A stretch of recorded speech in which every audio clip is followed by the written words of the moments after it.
میرے والد گرامی رحمت اللہ تعالی علیہ کے سینے میں حب رسول اور خشیت الہی کا جو جذبہ نور تھا، اللہ تعالیٰ جل شانہ نے ان کو جو عرضاں کیا ہوا تھا، قرآن مجید کی تلاوت کرتے تو ان کی آنکھیں آنسوں کا خراج دیتے، اور عذاب کی آیات پر جو ان کی کیفیت ہوتی تو اس وقت ان کی اس کیفیت پہ ترس آنے لگتا۔ وہ آنسو جو حضور کی محبت میں بہے گئے اور اللہ کی خشیت میں آنسو جو بہے، وہ معمولی آنسو نہیں ہیں۔ رومی کہتے ہیں جہاں پانی گرتا ہے وہاں سبزہ اگتا ہے، جہاں آنسو گرتے ہیں وہاں رحمت اترتی ہے۔ تو یہ کتنی بڑی دولت ہے، اور یہ درد، یہ کیفیت جو ہے وہ اہل اللہ کی صحبت میں بیٹھ کر کے نصیب ہوتی ہے۔ اللہ اکبر۔ واز و تلقین ساری زندگی کا اڑنا بچھونا تھا، اور واز و تلقین میں اثر پذیری اپنے عمل کے نتیجے میں ہوتی ہے۔ انہوں نے اس قدر علمی اور دقیق نکتوں سے بھرے ہوئے خطاب نہیں کیے ہیں، سادی سادی باتیں کرتے تھے لیکن باتیں روحوں میں اترتی تھی۔ ہم دیکھتے تھے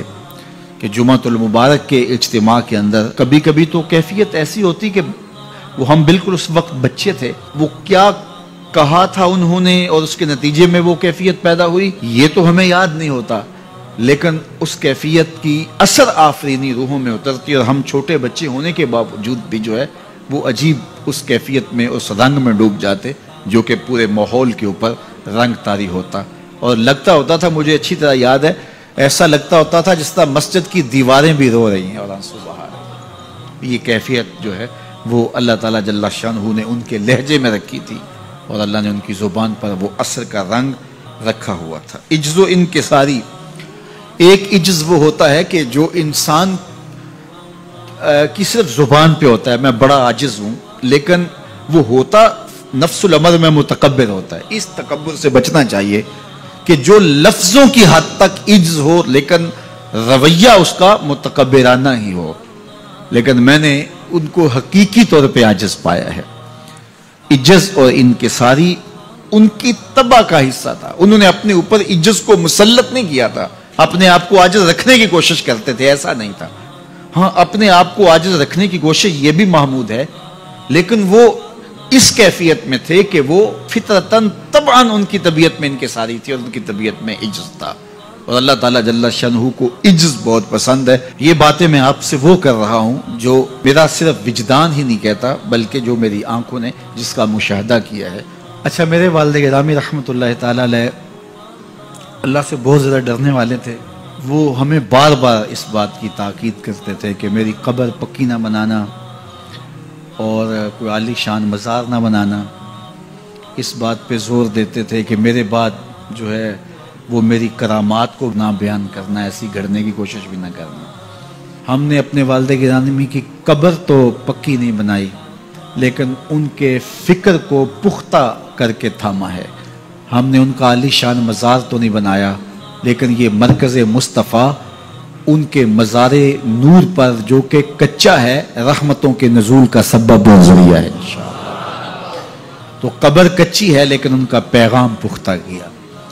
تو یہ بہت تاکید کے ساتھ وہ بات کیا کرتے تھے اور بڑے زور کے ساتھ یہ بات کہتے تھے، اور میں بھی بار بار یہ بات اس لیے بیان کرتا ہوں تاکہ میرے ماننے والوں اور محبت کرنے والوں اور بالخصوص اولاد جو ہے وہ اس فکر کو اچھی طرح سیکھ لے کہ انہوں نے کیا کہا تھا اور اس فکر کو کس طرح پھر اختیار کیا گیا، اور آگے ہم نے اسی فکر پہ گامزن رہنا ہے۔ میں مر کے بھی زندہ ہوں اہل وفا کی محفل میں، میری محفل میں آ میرا مزار نہ پوچھ۔ تو بزرگوں کا ذکر جہاں ہو وہاں رحمتوں کا نزول ہوتا ہے، اور میں اپنے والد گرامی کے حوالے سے آپ کو ایسی باتیں بھی بتا سکتا ہوں الحمدللہ جو 100% سچ بھی ہیں، لیکن چونکہ انہوں نے ہمیں ایسی باتوں کو بیان کرنے سے منع ہی کیا، تاکید سے۔ مجھے اچھی طرح یاد ہے کہ میرے والد گرامی بعض اوقات میں درس قرآن سے آتا تھا تو یہ مجھے کہا کرتے تھے کہ لوگوں سے پیسے تو نہیں مانگتے، تو میں کہتا کہ ابا جی میں آپ سے وعدہ کیا ہوا ہے، کیسے مانگتا ہوں؟ وہ بار بار کبھی کبھی 10 دن بعد کبھی مہینے بعد بھی ایسا ہوتا، میں کہتا کیسے میں مانگ سکتا ہوں، اللہ نے آپ کی دعاؤں کی برکت سے بڑا دیا ہے، تو مجھے مانگنے کی ضرورت کہ اللہ بن مانگے عطا کر رہا ہے۔ جمعۃ المبارک کا دن تھا اور میں درس قرآن پہ تھا، اور اللہ تعالیٰ جل شانہ نے ان کو اس حالت میں اس دنیا سے اٹھایا کہ وہ میرے پہ راضی تھے، اور میری ڈیوٹی درس قرآن کی جو انہوں نے لگائی تھی وہ ڈیوٹی دیتے ہوئے اپنی آنکھوں سے انہوں نے مجھے دیکھا تھا، وہ خوش تھے۔ اس مرکز کی پہلی اینٹ انہوں نے رکھی تھی، اور آج یہ مرکز تکمیل کے مراحل کی طرف بڑی تیزی کے ساتھ بڑھ رہا ہے۔